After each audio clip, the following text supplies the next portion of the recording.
And one of the things that when you look at talking about sales that I want to talk to you guys about briefly here is, teaching salespeople about dealing with rejection. I think that's the biggest hurdle that most salespeople end up failing, especially in the first 90 days or later in their career. They end up failing because of the word rejection or the word no when they hear it from customers. When we look at rejection, rejection is a negative thing because it's an immediate response that one perceives as negative, that they're being, ostracized, they're being excluded, or they're just being turned down for something. Most of the time, all of our lives, we hear, no, don't do this, don't do that, don't do that.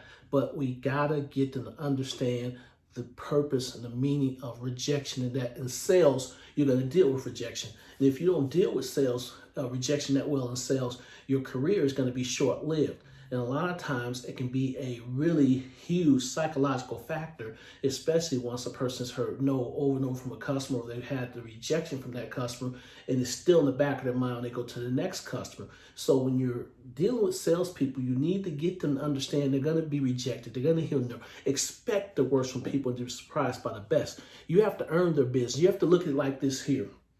When a parent tells a child, no, don't ask me that again. Do not ask me that at all. And guess what that child usually does a few moments later?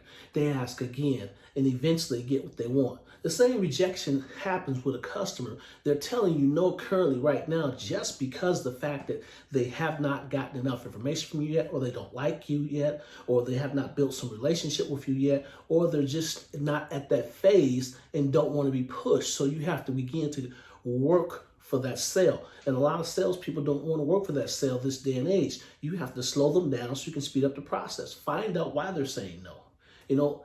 Ask them, again, where they're at in the sales process. What's important to them. You got to cover the factors of the who's, the what's, the where's, the when's, the why's, and how's, and sometimes are.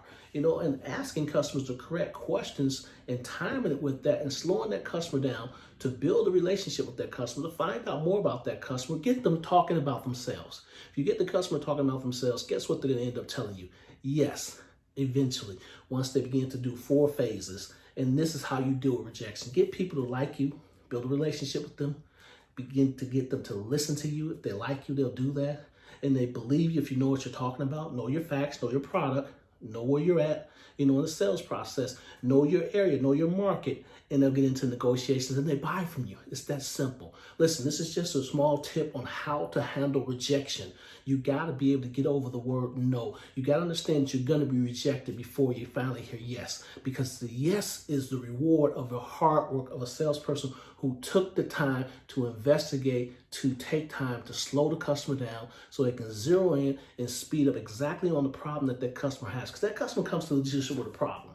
So make sure that you take the time to slow down, to speed up with that customer. I'll see you later.